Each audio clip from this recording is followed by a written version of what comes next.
है मुजाहिद को वोट देने के बाद नीतीश कुमार किस पार्टी में रहेंगे कि नहीं रहेंगे मालूम है आप लोग को? यकीन है, विश्वास है? इधर आ जाएंगे तो और तो अच्छा हो जाएगा वो ना। पलटू राम थे, पलटू राम है, पलटू राम होंगे। और उसके साथ साथ जो है ये पहले तो सबसे पहले मैं ये कहूँगा कि जिस दिन ये गठबंधन टूटी थी सबसे पहले मुजाहिद साहब को इस्तीफा देना चाहिए। कुछ दिन पहले ही तो वो नरेंद्र मोदी के खिलाफ पुतला जलाए थे ना, आज उसके गोद में बैठ गए। ये कहाँ का उसको शर्मिंदा महसूस नहीं है? तो वो लोग अपने कुर्सी के लिए कुछ भी कर सकते हैं, अपने जमीन को बेच सकते हैं, अपने आप को बेच सकते हैं, अपने जात को बेच सकते हैं, अपने धर्म को भी बेच सकते हैं। मास्टर मुजाहिद साहब का एक फोटो वायरल हो रहा है 2-3 दिन से, कुछ लोग कह रहे हैं कि पूजा करने के लिए गए, ऐसा क्या है वो? ऐसे मैं किसी धर्म के बारे में नहीं बोलना चाहता हूँ। सबका धर्म सबके पास है, सबका ईमान सबके पास है। हमारी पार्टी सम धर्म का इज्जत और सम्मान करते हैं और हम सबका करते हैं, क्योंकि हम हिंदुस्तानी हैं और हिंदुस्तानी समझ करके हम सबसे मिल मिलाप करते हैं। MIM कितने लाख वोट लाएंगी इस बार किशनगंज में? MIM कितने बाद वोट लाएंगे? कितने लाख? आप लोगों के माध्यम से पूरे अवाम को, पूरे जनता को हमारे MIM के पार्टी पूरे, हमारे अब्दुल साहब, हमारे ओवैसी साहब और इम्तियाज जलील साहब, जिद हुसैन साहब, उसके जो टीम आए हैं, ये जो हमारे आदिल साहब हैं, इश्तियाक साहब हैं, मुखिया, हमारे पूरे MIM कार्यकर्ता सिपाही इतना मेहनत करेंगे, हम लोग 5 लाख पार करेंगे। और इंशाल्लाह आप लोग से गुजारिश करते हैं, पूरे जनता अवाम से गुजारिश करते हैं कि आप लोग हमारे पार्टी के लिए दुआ करें और हमारे अख्तर साहब को कामयाब करें और दिल्ली पहुंचाएं। यही हम आप लोगों से दरख्वास्त करते हैं। यही बात कह के अपनी बात खत्म करता हूं। बहुत बहुत शुक्रिया आपका जी, अस्सलाम वालेकुम। सर। आप अपना नाम बता दीजिए और किस पार्टी से MIM में आए हैं? मेरा नाम रहीमुद्दीन हुआ उर्फ हैबर बाबा हुआ। मैं RJD में प्रधान महासचिव भी थे, अभी सित्री का सदस्य भी थे, और अब उसको मैं छोड़ के MIM में आया हूँ।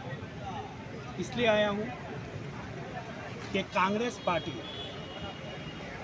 और ये जो RJD पार्टी है, यहाँ पर बोलने का हक नहीं है, अधिकार नहीं है। और मैं समझता हूँ कि मैं एक हिंदुस्तानी हूँ, मुझे अपने हक के लिए बोलना चाहिए, अवाम के हक के लिए बोलना चाहिए, जनता के हक के लिए बोलना चाहिए। और ये बोलने का हक हमारे ओवैसी साहब देते हैं और अख्तर साहब देते हैं और ये पार्टी देती है। इसीलिए ये मैं पार्टी पसंद किया हूँ और इस पार्टी में आया हूँ। बीजेपी में लोग तो बेबाकी से बोलते हैं, कुछ फिर बीजेपी में क्यों नहीं गया? बीजेपी में मैं क्यों जाऊँ?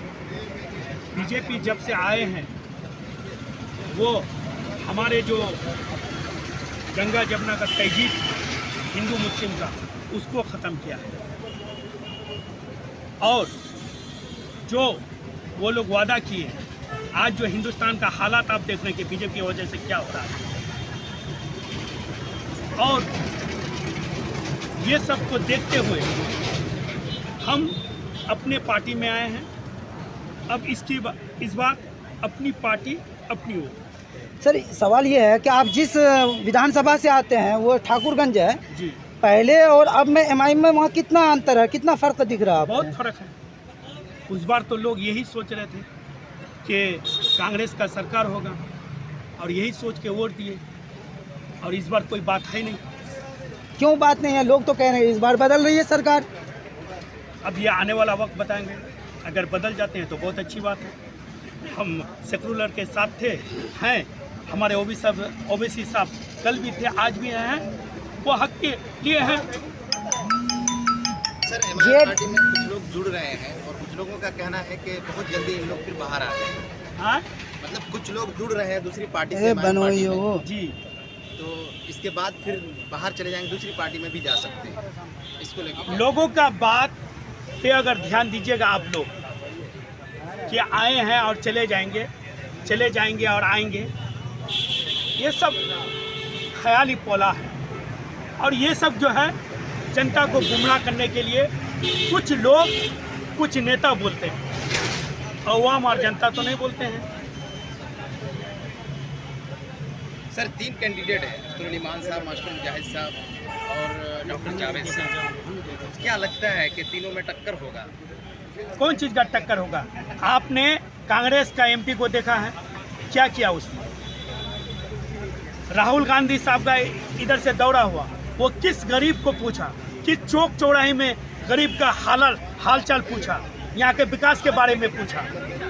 नाकम्मा कांग्रेस है, और कांग्रेस का जो है एमपी है।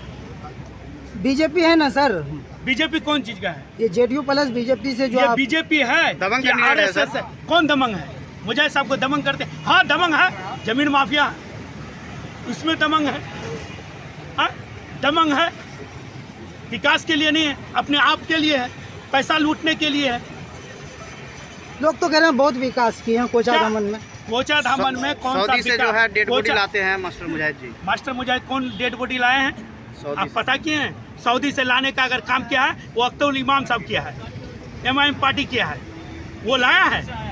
ये अभी मेरे गांव में, मेरे ठाकुरगंज में आज ही 1 महीना पहले आया, वो अख्तर साहब लाए हैं।